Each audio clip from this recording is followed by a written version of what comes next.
Hello दोस्तों, नमस्कार। मेरे YouTube चैनल में आप लोगों का स्वागत है। आप लोग जानते होंगे कि हम लोगों का राज्य के कार्य संबंधी सिद्धांत चल रहा है। राज्य के कार्य संबंधी सिद्धांत में हमने 3 सिद्धांत बताए थे। पहला जो है उदारवादी सिद्धांत, दूसरा कल्याणकारी सिद्धांत, तीसरा समाजवादी सिद्धांत। तो हम लोगों का कौन सा चल रहा है? उदारवादी सिद्धांत चल रहा है। हमने बताया था कि यूरोप में क्या होता है, औद्योगिक क्रांति होती है, और दूसरा व्यापारी वर्ग जो बाद में पूंजीपति वर्ग बना। उसमें क्या हुआ, सामंतशाही राज्यों के विरुद्ध क्या हुआ, संघर्ष चला, जिसके रीजन से जो है उदारवाद का जन्म होता है। और उदारवाद हमें किस रूप में मिलता है? व्यक्तिवाद के रूप में मिलता है। उदारवाद किस पर केंद्रित है? प्रमुख रूप से अगर क्वेश्चन पूछा गया कि उदारवाद का मुख्य केंद्रीय बिंदु क्या है, तो उदारवाद का मुख्य केंद्रीय बिंदु क्या है? अगर शायद आप लोग पिछला वीडियो देखे होंगे तो आप लोगों को इसका आंसर पता होगा। उदारवाद का मुख्य केंद्रीय बिंदु क्या है? व्यक्ति है। वह व्यक्ति के सर्वांगीण विकास के लिए व्यक्ति की स्वतंत्रता में बाधक का विरोधी है। मतलब क्या है? मतलब व्यक्ति अगर समाज में पैदा हुआ है तो वह अपने व्यक्तित्व का निर्णायक स्वयं है। आगे वह क्या करना चाहता है, इसका निर्णय वह स्वयं करे। उदारवाद कहता है अगर कोई व्यक्ति दूसरे व्यक्ति की इच्छा से स्वतंत्र हो गया, अगर कोई व्यक्ति किसी दूसरे व्यक्ति की इच्छा से स्वतंत्र हो गया तो उसे वह एक अलग व्यक्ति बनाता है। अगर आप किसी दूसरे की इच्छा से अकॉर्डिंग कार्य करते हैं तो उदारवाद इसका विरोध करता है। लेकिन उदारवाद कहता है कि कोई भी व्यक्ति अपने हित के लिए दूसरा व्यक्ति उसके जीवन में कितना हस्तक्षेप करेगा, इसका निर्णायक वह प्रथम व्यक्ति होगा। दूसरा व्यक्ति अपना आदेश उसके ऊपर आरोपित नहीं कर सकता है, चाहे वह समाज हो, चाहे राज्य हो, चाहे व्यक्ति हो। उदारवाद का यह मुख्य केंद्रीय बिंदु है। हाँ, मैंने बताया था कि 18वीं और 19वीं शताब्दी 18वीं और 19वीं शताब्दी के पूर्वार्ध तक जो है पुराना उदारवाद चला, लेकिन 19वीं शताब्दी के उत्तरार्ध से अब तक कौन सा उदारवाद चल रहा है? आधुनिक उदारवाद चल रहा है। तो लेकिन आज हम लोग यहाँ पर चर्चा करेंगे राज्य के कार्यों का नकारात्मक सिद्धांत, नकारात्मक उदारवाद। पुराने उदारवाद को नकारात्मक उदारवाद भी कहते हैं, हस्तक्षेप का सिद्धांत भी कहते हैं, व्यक्तिवाद का सिद्धांत भी कहते हैं। लेकिन जो हमारा आधुनिक उदारवाद है हम उसे सकारात्मक उदारवाद, लोक कल्याणकारी उदारवाद के नाम से भी जानते हैं। तो चलिए इस वीडियो में हम लोग देखते हैं नकारात्मक उदारवाद। चलिए समझते हैं। 18वीं शताब्दी में राज्य के, मैंने बताया कि 17वीं शताब्दी से 18वीं शताब्दी के पूर्वार्ध तक कौन सा सिद्धांत चला था? कौन सा सिद्धांत चला था? उदारवाद का नकारात्मक सिद्धांत। कौन सा? उदारवाद का नकारात्मक सिद्धांत जो है कब तक चला था? 19वीं शताब्दी के पूर्वार्ध तक। यहाँ क्या कर रहा है? 18वीं शताब्दी, ध्यान दीजिएगा, क्वेश्चन पूछा जाता है कि शताब्दी में जो है हमें दो चीज अलग अलग मिली थी, ये क्वेश्चन बनता है पुराना उदारवाद और आधुनिक उदारवाद के रूप में। 18वीं शताब्दी में क्या होता है? शताब्दी में राज्य के कार्यों का दृष्टिकोण व्यवस्थित रूप से दो शाखाओं में अव्यक्त हुआ। दो शाखाओं में क्या हुआ? अव्यक्त हुआ। किसमें? किस शताब्दी में? 18वीं शताब्दी में। 18वीं शताब्दी में क्या होता है? 18वीं शताब्दी में राज्य के कार्यों का दृष्टिकोण दो रूपों में हमें मिला। पहली शाखा राजनीतिक अर्थशास्त्रियों की थी, ध्यान से सुनिएगा। पहली शाखा किसकी थी? राजनीतिक अर्थशास्त्रियों की थी। पहली शाखा कौन थी? राजनीतिक अर्थशास्त्रियों की थी, जिनका प्रतिनिधित्व किसने किया? एडम स्मिथ, माल्थस और रिकार्डो। मोस्ट इंपॉर्टेंट है ये नाम, एडम स्मिथ, माल्थस और रिकार्डो। 18वीं शताब्दी में राज्य के कार्यों का यह दृष्टिकोण व्यवस्थित रूप से दो शाखाओं में अव्यक्त किया। पहला शाखा जो है राजनीतिक अर्थशास्त्रियों की थी, जिनका प्रतिनिधित्व एडम स्मिथ, माल्थस और रिकार्डो ने किया। दूसरी शाखा के प्रवर्तक कौन माने जाते हैं? दूसरी शाखा के प्रवर्तक जर्मी बेंथम और जेम्स मिल थे। दूसरी शाखा के प्रवर्तक कौन थे? जर्मी बेंथम और जेम्स मिल थे, जिन्हें दार्शनिक आमूल परिवर्तनवादी के नाम से जाना जाता है। दूसरी शाखा को किस नाम से जाना जाता है? दार्शनिक आमूल परिवर्तनवादी के नाम से जाना जाता है। दूसरी शाखा किसके नाम से जानी जाती है? मोस्ट इंपॉर्टेंट है, दार्शनिक आमूल परिवर्तन। पहली शाखा किसके नाम से जानी जाती है? राजनीतिक अर्थशास्त्रियों, जिनका प्रतिनिधित्व कौन किया था? एडम स्मिथ, माल्थस और रिकार्डो ने किया था। दूसरी शाखा के प्रवर्तक कौन माने जाते हैं? जर्मी बेंथम और जेम्स मिल थे, जिसको जो है किस नाम से जाना जाता है? दार्शनिक आमूल परिवर्तन के नाम से जाना जाता है। यहाँ तक आप लोग समझ गए होंगे। इसके आगे चलते हैं। उदारवाद व्यक्ति की स्वतंत्रता पर आधारित एक आधुनिक विचारधारा तथा इस मान्यता पर आधारित है व्यक्ति को अपना मार्ग स्वयं चुनने के लिए छोड़ देना चाहिए। यह उदारवाद का सिद्धांत है। इसमें मैंने कुछ ऐड नहीं किया है। जो उदारवाद का सिद्धांत है वही हम पढ़ा रहे हैं। उदारवाद व्यक्ति की स्वतंत्रता पर आधारित है। अभी मैंने पीछे बताया कि उदारवाद पूर्ण रूप से व्यक्ति की स्वतंत्रता पर आधारित है।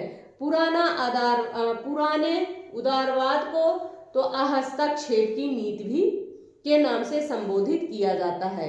मतलब उसमें न समाज को, न व्यक्ति को, न राज्य को व्यक्ति के जीवन में हस्तक्षेप करने का अधिकार प्राप्त नहीं था, बल्कि व्यक्ति क्या था? बिल्कुल स्वतंत्र था। यहाँ भी उदारवाद जो है व्यक्ति की स्वतंत्रता पर आधारित। किसके स्वतंत्रता पर आधारित है उदारवाद?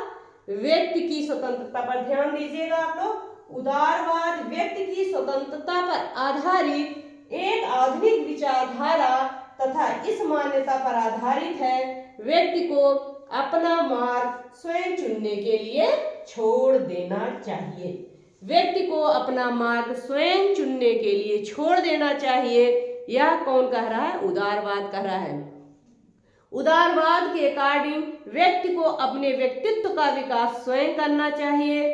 किसी दूसरे की इच्छा के अकॉर्डिंग कभी कार्य नहीं करना चाहिए, नहीं तो व्यक्ति अपने मार्ग से दिग्भ्रमित हो जाता है। कौन कहता है? उदारवाद कहता है। उदारवाद कहता है व्यक्ति को जो है स्वतंत्र कर देना चाहिए। व्यक्ति को स्वतंत्र कर देना चाहिए, उस पर जो है किसी का हस्तक्षेप नहीं होना चाहिए। यह उदारवाद का मुख्य पॉइंट है। आगे बढ़ते हैं। इसमें जो है व्यक्ति के संपत्ति, ध्यान दीजिएगा, इसमें व्यक्ति के संपत्ति और स्वतंत्रता संबंधी अधिकार को विशेष महत्व दिया गया। इस प्रकार जो है उदारवाद ने राजनीतिक सत्ता को सीमित करने की चेष्टा की। इसमें व्यक्ति के संपत्ति अर्जन में भी और स्वतंत्रता संबंधी अधिकार में क्या किया गया? विशेष महत्व प्रदान किया गया। इस प्रकार जो है राजनीतिक सत्ता को जो है सीमित करने की चेष्टा की गई। मतलब क्या है इसका? व्यक्ति के जीवन में जो है राज्य के जो आदेश हैं उनको सीमित करने का प्रयास किया गया। मतलब किसी समाज के ऊपर या व्यक्ति के ऊपर जो है राज्य जो है अपना मनमाना आदेश ना पारित करे। उदारवाद के अकॉर्डिंग अगर राज्य ऐसा करता है तो वह व्यक्ति के जीवन का हनन कर रहा है। यह कौन कर रहा है? उदारवाद के अकॉर्डिंग। आगे बढ़ते हैं, आप लोग समझ गए होंगे। राज्य के कार्यों के प्रारंभिक उदारवादी सिद्धांत को मैंने बताया था अभी पीछे। राज्य के कार्यों के प्रारंभिक उदारवादी सिद्धांत को कौन सा उदारवाद कहा जाता है? क्वेश्चन है, राज्य के कार्यों के प्रारंभिक उदारवादी सिद्धांत को किस नाम से जाना जाता है? तो किस नाम से जाना जाता है? नकारात्मक उदारवाद के नाम से जाना जाता है। नकारात्मक उदारवाद या हस्तक्षेप का सिद्धांत भी कहते हैं। किसको? प्रारंभिक उदारवाद को। एक बार फिर से रिपीट कर देती हूँ। प्रारंभिक उदारवाद के सिद्धांत को जो है किस नाम से जाना जाता है? प्रारंभिक उदारवाद को जो है नकारात्मक सिद्धांत के नाम से या हस्तक्षेप की नीति भी पूछा जा सकता है। हस्तक्षेप की नीति का मतलब क्या हुआ? किसी व्यक्ति के जीवन में हस्तक्षेप ना करना, इसी को क्या कहा जाता है? हस्तक्षेप का सिद्धांत कहा जाता है। तो इसको हस्तक्षेप का सिद्धांत किसे कहते हैं? पुराने उदारवाद को। आप लोग समझ गए होंगे, मोस्ट इंपॉर्टेंट है, क्वेश्चन यहाँ से बनते हैं। आगे चलते हैं। इनके अनुसार राज्य एक आवश्यक बुराई है। इनके अनुसार जो है राज्य क्या है? राज्य एक आवश्यक बुराई है। राज्य आवश्यक भी है, बुराई भी है। इसको आगे समझते हैं। आवश्यक इसलिए है कि यह मानवीय समाज में उत्पन्न होने वाले झगड़ों का निपटारा करता है और व्यक्ति को सुरक्षा प्रदान करता है। क्या कह रहे हैं? उदारवाद कह रहा है कि राज्य एक आवश्यक बुराई है। मोस्ट इंपॉर्टेंट है यह लाइन, राज्य एक आवश्यक बुराई है। राज्य एक आवश्यक बुराई है। आवश्यक कैसे है? राज्य आवश्यक ऐसे है कि यह मनुष्य में जो विवाद उत्पन्न होते हैं, जो झगड़े उत्पन्न होते हैं, उसका निपटारा कौन करता है? राज्य करता है। इसलिए राज्य आवश्यक भी है। बुराई कैसे है? इसको समझते हैं। बुराई इसलिए कि राज्य द्वारा नियंत्रण अथवा राज्य की इच्छा का पालन व्यक्ति की व्यक्तिगत स्वतंत्रता में बाधक है। इन्होंने कहा बुराई कैसे है? इन्होंने कहा कि जब राज्य जो है अपने कानून जो पारित करता है, उससे जो है व्यक्ति की स्वतंत्रता में बाधा उत्पन्न होती है, इसलिए राज्य एक आवश्यक बुराई है। आप लोग समझ गए होंगे, आवश्यक बुराई है। आवश्यक कैसे है? व्यक्ति के जीवन में जो झगड़े उत्पन्न होते हैं, उसका राज्य जो क्या करता है? निपटारा करता है, इसलिए राज्य आवश्यक है। लेकिन बुराई कैसे है? जब राज्य कोई कानून पारित करता है तो वह व्यक्ति की स्वतंत्रता में क्या करता है? बाधा उत्पन्न करता है, जिससे यह एक बुराई है। आप लोग समझ गए होंगे। आगे बढ़ते हैं। हाँ, उदारवाद ने व्यक्तिगत स्वतंत्रता, ध्यान दीजिएगा, क्वेश्चन पूछा जाता है। उदारवाद ने व्यक्तिगत स्वतंत्रता तथा राजनीतिक सत्ता के बीच जो है सामंजस्य स्थापित करने का प्रयास किया। उदारवाद ने जो है व्यक्तिगत स्वतंत्रता मतलब क्या है? मनुष्य के व्यक्तिगत जीवन में राज्य जो है बहुत ज्यादा हस्तक्षेप ना करे और व्यक्ति के जीवन में जो झगड़े उत्पन्न हो रहे हैं उसका निपटारा राज्य जो है व्यक्ति की स्वतंत्रता में बाधा ना पहुंचाते हुए करे। इसलिए दोनों के बीच जो है उदारवाद सामंजस्य स्थापित करने की कोशिश किया। उदारवाद का जो उद्देश्य है व्यक्ति को उन सभी प्रकार के निरंकुश तथा स्वेच्छाचारी शासन से मुक्त कराना था जो व्यक्ति के व्यक्तिगत विकास में बाधक है। उदारवाद जो है क्या करता है? उदारवाद का उद्देश्य व्यक्ति को उन सभी प्रकार के निरंकुश तथा स्वेच्छाचारी शासन से क्या करना था? मुक्ति दिलाना था, जो व्यक्ति के व्यक्तिगत जीवन में बाधक है। उदारवाद जो है ऐसा सिद्धांत, उदारवाद का विचार जो है ऐसी चीज लेकर आया कि जिससे जो है व्यक्ति स्वतंत्र भी रहे और राज्य जो है कम से कम हस्तक्षेप करे। बहुत से तानाशाही शासन व्यवस्था देखे होंगे आप कि जो आदेश निरंकुश राजा होता है, जो आदेश पारित कर देता है, उसको जनता को मानना पड़ता है। चाहे उनका आदेश यह भी हो सकता है कि जनता को सर कटाना है तो जनता को सर कटाना पड़ेगा, जनता इसका विरोध नहीं कर सकती है।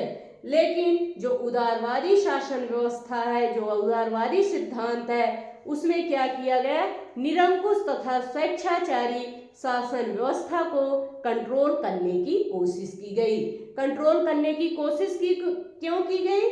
इसलिए की गई जिससे जो है व्यक्ति के व्यक्तित्व के विकास में कोई बाधा उत्पन्न ना हो, जिससे किसी व्यक्ति का जो है स्वतंत्र विकास हो सके, अपनी इच्छा से वह अपना जीवन जी सके, अपनी इच्छा से जो है अपने भविष्य का वह चुनाव कर सके।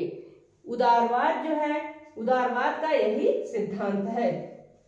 जो व्यक्ति के व्यक्तित्व विकास में बाधक है, इसके अनुसार वह राज्य अच्छा है जो कम से कम शासन करता है। वह राज्य अच्छा है जो कम से कम कार्य करता है। यह भी क्वेश्चन पूछा जाता है, यह किसका विचार है? वह राज्य अच्छा है जो कम से कम शासन करता है या कम से कम कार्य करता है, यह उदारवाद का सिद्धांत है। इसका मतलब क्या हुआ, मैं समझा देती हूँ। वह राज्य अच्छा है जो कम से कम कार्य करता है। उदारवाद कहता है कि वह राज्य अच्छा है जो कम से कम कार्य करता है, मतलब थोड़ा बहुत जो है अधिकार राज्य को दे दिया जाए। जैसे व्यक्ति के जीवन में जो छोटे मोटे झगड़े निपटाने का काम हुआ, उसे राज्य को दे दिया जाए और सभी प्रकार का कार्य करने के लिए जो है व्यक्ति को दिया जाए। व्यक्ति स्वतः जो है स्वतंत्र होकर अपने व्यक्तित्व का विकास करे। इसलिए जो है उदारवाद कहता है कि वह राज्य अच्छा है जो कम से कम शासन करे। तो यह रहा उदारवाद का सिद्धांत। इसके आगे हम लोग कल पढ़ेंगे। अगर वीडियो पसंद आए तो प्लीज़ मेरे लिए एक शेयर ज़रूर करिएगा। धन्यवाद।